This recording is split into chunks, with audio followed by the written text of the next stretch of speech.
This is TWiT.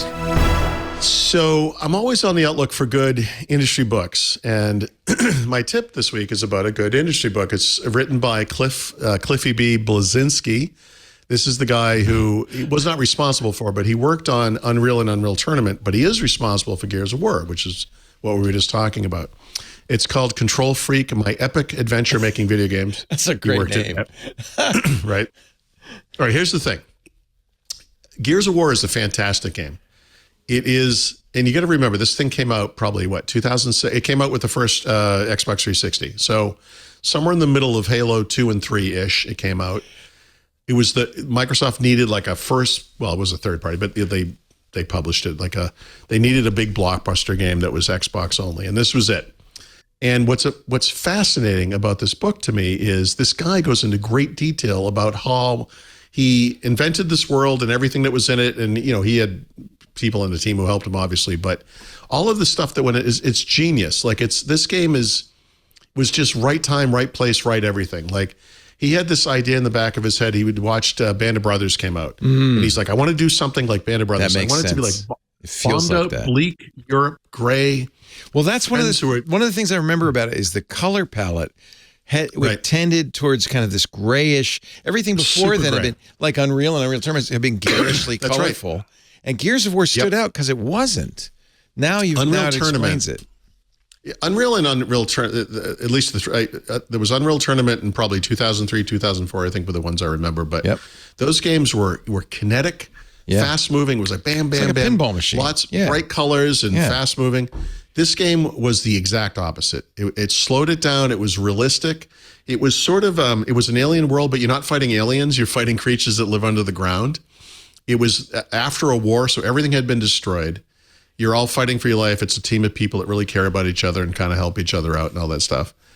There are bursts of color in the game. Like they have this luminescent, I forgot the name of it, whatever the underground, the lava-like stuff that they use for power, which is what the creatures are going after, which adds this incredible element of bright color to this otherwise drab world. The game was fantastic. I played it multiple times. The subsequent games, and Microsoft now owns it, have been okay. Like they've been good to okay. I think I've played through every single one of them, actually, the campaigns. I think I have. But the first one I've played through like a dozen times. It's one of those games, like if you were to go back in history and say, games that you play and play again and again, for me, those games are, Doom and Quake. They're Unreal and Unreal Tournament, absolutely. Halo 1, 2, and 3, for sure. Call of Duty, obviously. But Gears of War is on this list. There's no doubt about it. And a lot of stuff where it's about saying low to the ground, hiding behind things so you don't get shot, reloading. He explains how they did that. And it was all these things like as they created the game, they kept adding all of the features that made this game what it was. And it's just, it's a fantastic game, but it's fascinating reading how they got to it. And it's a great book. So if you care about the industry at all in general, but obviously video games or this game in particular, you got to read this book. It's fantastic. Control Freak, My Epic Adventure Making Video Games by CliffyB. Yeah, even the song. So remember the first promo video for this game was the song Mad World, which is a Tears for Fears song, but it was a remake version that I think they used for the ad. But it's a real slow. It slow. Really sets the it's tone. sad. Yes, it's really forlorn. I even remember that. This was a long time ago. This was epic. Yeah, but it was monumental. Like this totally was remember that. Yeah, big deal. Really big deal. Oh, now I want to play it. Yep. If I can find the original Gears excellent of War. Game. Excellent game.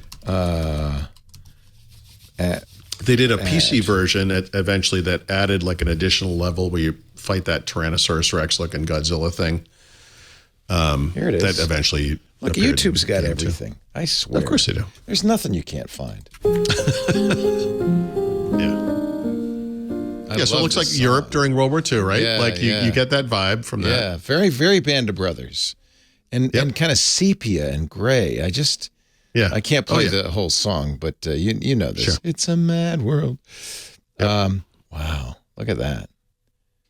Yeah, this was a real, it's hard to establish how different this was from what we. Yep, everything about it was different. It was beautiful looking, but it was drab. It was slow moving and low to the ground. Where other games, one of the problems for Microsoft, they were like, so wait a minute, this is like an alien planet, and you're fighting aliens, and they were like, no. Yeah, it's an alien planet, but it's like World War II. And what they're fighting is creatures that already live on their planet, like they're underground. Right. And they're not aliens in spaceships. Like there's no spaceships. Right. And right. It's an interesting story. Yeah. Yep. Wow. Yeah, it's really well done. Yeah. It's a great game. Love to read that book. Great game. Okay. Yep. Thank you. Definitely. Always looking for those books. Yeah. Me too. The world is changing rapidly. So rapidly, in fact, that it's hard to keep up. That's why Micah Sargent and I, Jason Howell, talk with the people making and breaking the tech news on Tech News Weekly every Thursday. They know these stories better than anyone, so why not get them to talk about it in their own words? Subscribe to Tech News Weekly, and you won't miss a beat every Thursday at TWiT.tv.